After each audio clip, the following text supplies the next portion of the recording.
ഇപ്പോൾ മഴക്കാലം ആരംഭിക്കുന്നതിന് മുമ്പ് തന്നെ സംസ്ഥാനത്ത് പകർച്ചവ്യാധികൾ പിടിമുറുക്കുകയാണ്. രണ്ടാഴ്ചക്കിടെ പകർച്ചവ്യാധികൾ ബാധിച്ചത് 1 ലക്ഷത്തോളം പേർക്കാണ്. കഴിഞ്ഞ 5 മാസത്തിനിടെ പകർച്ചവ്യാധികൾ പിടിപെട്ട് 91 പേരാണ് സംസ്ഥാനത്ത് മരണപ്പെട്ടത്. മസ്തിഷ്ക ജ്വരം, വെസ്നൽ ഫീവർ പോലുള്ള അപൂർവ രോഗങ്ങളും ഇതിനിടയിൽ തലപൊക്കുകയാണ്. സംസ്ഥാനത്തെ വിവിധയിടങ്ങളിൽ മഞ്ഞപ്പിത്ത ഔട്ട്ബ്രേക്കുകളും റിപ്പോർട്ട് ചെയ്തിട്ടുണ്ട്.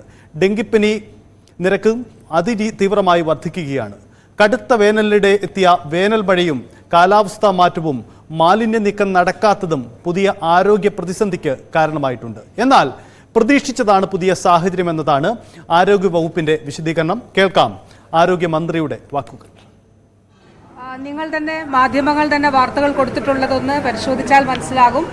ജനുവരി മാസത്തിൽ തന്നെ ആരോഗ്യ ജാഗ്രതാ കലണ്ടർ ആരോഗ്യ വകുപ്പ് പുറത്തിറക്കിയിരുന്നു.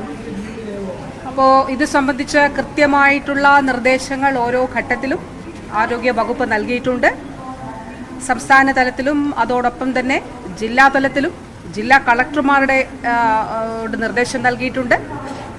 അതുകൂടാതെ തദ്ദേശ സ്ഥാപനങ്ങൾ ശുചീകരണ പ്രവർത്തനങ്ങൾ അത് കൃത്യമായിട്ട് നടത്തുന്നത് സംബന്ധിച്ചിട്ടുള്ള കാര്യങ്ങൾ ചർച്ച ചെയ്യുകയും ആവശ്യമായിട്ടുള്ള നിർദ്ദേശങ്ങൾ കൊടുക്കുകയും ചെയ്തിട്ടുണ്ട്.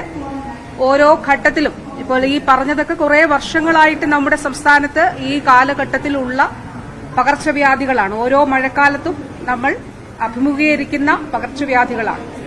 അപ്പോൾ ഈ കാലഘട്ടത്തിൽ ഒരു പ്രത്യേകത കുറച്ച് നിങ്ങളുടെ തന്നെ മാധ്യമങ്ങളും അതോടൊപ്പം വാർത്താക്കുറിപ്പുകളൊക്കെ തന്നെ ശ്രദ്ധിച്ചാൽ മനസ്സിലാകും.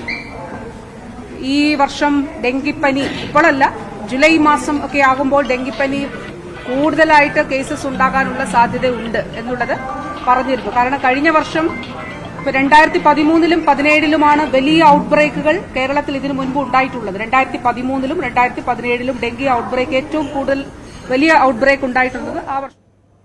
മഴ കൂടുതൽ ശക്തമാകുന്നതോടെ പകർച്ചവ്യാധികൾ വീണ്ടും പരിധി വിടുമെന്ന ആശങ്കയാണ് പൊതുവിൽ ഉയരുന്നത്.